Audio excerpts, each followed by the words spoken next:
In 1970s communist-controlled Poland, tensions were rising. The workforce of Poland was anchored by decreasing wages and increasing prices of necessary goods. A growing number of protests and strikes reflected the common feeling of the people, tired of the government's lies and injustices. Out of these conflicts, the independent, self-governing trade union, Solidarity, or NSZZ Solidarność, was founded. Solidarity grew to be a wider movement that represented the ideas of the Polish people and triumphantly strived to shape a democratic government reflecting those same ideals. The Solidarity movement successfully overturned the tragic oppression of Polish labor workers. The effects of the Polish people's stand for democracy are still felt across Poland and Eastern Europe to this day.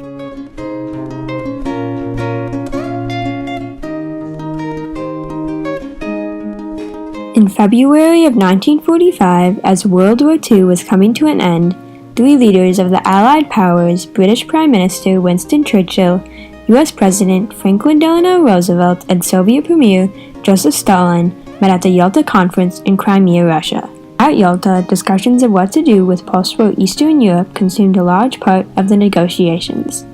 Poland's post-war government in particular was a topic of conflict. Churchill and FDR both supported having a Polish government in exile in London, whereas Stalin advocated for a communist government in Lublin, Poland. The negotiators compromised that Poland and the Eastern European countries bordering the Soviet Union were to be influenced by the neighboring Soviet Union's communist rule, only if the Soviet government would allow democratic practices such as representation of all Polish political parties and free elections. Stalin did not honor the agreement, and free elections never took place in Poland nor the Eastern European countries under Soviet influence. Instead, communist governments were immediately established behind the Iron Curtain. In Poland, other political parties were suppressed, and the population was at unrest, as they were forced into a government they had not chosen.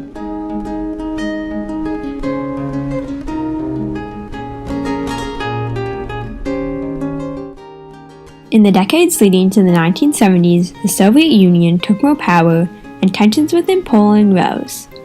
Protests objecting to the rising prices of common goods under the de facto government increased. In December of 1970, protesters were unexpectedly met with violence by Polish communist troops. The tragic massacre was quietly covered up by communist officials. In early 1971, Edward Gierek assumed party leadership, with the beliefs that the Polish Communist Party should soften its ideological stance. Gierek used loans from the Soviets in Moscow in hopes of starting rapid industrial modernization. Wages for workers soared and the cost of consumer goods went down. However, after Gierek failed to manufacture exportable goods, the anticipated revenue needed to pay back the loans was not generated, and the Polish economy crashed. In response, Gierek raised the prices of common goods, but lowered the prices of luxury goods only affordable to higher-class citizens. Protest leaders used the ongoing tensions from Gierek's policies and misleading promises to rally a strong base of support for a change to an honest government. In 1979, newly appointed Pope John Paul II visited his homeland Poland, which was over 95% Roman Catholic. Thousands of people gathered to hear the Pope, who spoke not only of religion, but also sent political messages hidden in his teachings.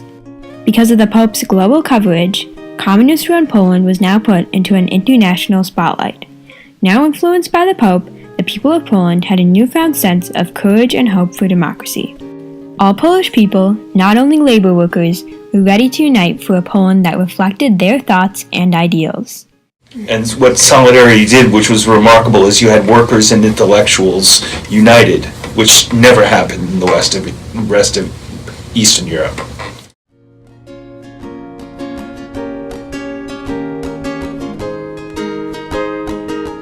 As the new decade approached, economic and social injustices under the communist government continued tragically oppressing the Polish population. In the port city of Gdansk and other towns on the Baltic Sea, shipyard workers were outraged. Wages continued to go down, while prices of common goods were higher than ever. In December of 1979, an underground meeting was held by the leaders of the striking workers at the Lenin shipyards in Gdansk. This was the first step towards forming the trade union, NSZZ Solidarność. A well-liked worker and leader known for her rebellious attitude, Anna Valentinovic rallied a large number of workers to strike for their rights. In August 1980, workers walked off the job. Former shipyard electrician Lech Walesa, fired in 1976 for union organizing, climbed the fence into the shipyard full of strikers and spoke to the crowd, inspiring and rallying the workers. These strikes, starting in Gdansk, quickly spread throughout Poland. The communist government soon saw they were faced with an entire nation that had come together in solidarity and agreed to negotiate. Compromises between the Polish Communist government and protest leaders, including Lech Walesa, allowed the formation of the trade union NSZZ Solidarność, the first independent trade union behind the Iron Curtain. The Polish people's triumphant stand for a country that represented their ideals led to the end of the tragic oppression of citizens in Poland and ultimately across the Eastern Bloc. Solidarity encouraged and built this culture of democracy, which is otherwise absent in Eastern Europe.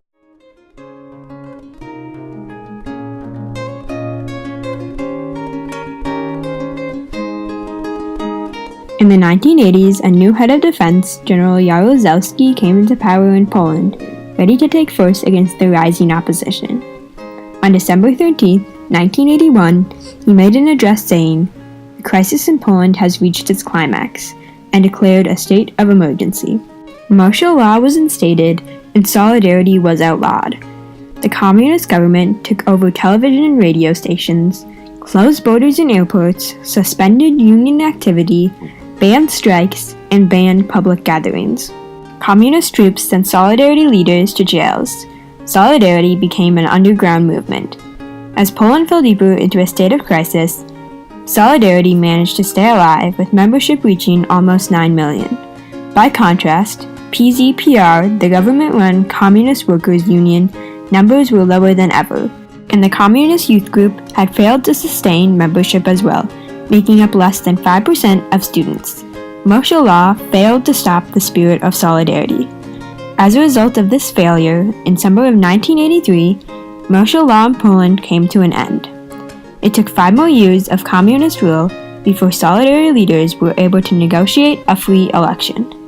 On June 4, 1989, the election results came in.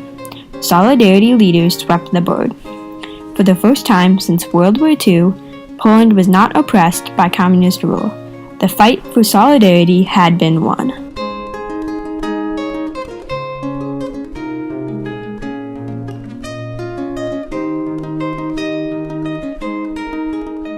After the election of 1989, when communism was overthrown in Poland, the Iron Curtain began to fall. Only 5 months after Poland's first free election, the Berlin Wall was torn down, and the Soviet Union began to lose more power throughout Eastern Europe. Neighboring countries of Poland, such as Hungary and Czechoslovakia, had an increasing number of protests and strikes against communist rule. Many of their union leaders used Poland's unique labor organization strategies to build a strong base of support. Influenced by the Solidarity movement, all of the countries behind the Iron Curtain, except for Romania, used nonviolent protest strategies to overthrow their communist governments. Within the next 10 years, the Soviet Union would cease to exist. Prior to the triumph of Solidarity, the Soviet Union was seen as an authoritarian force that could only be defeated with a large military.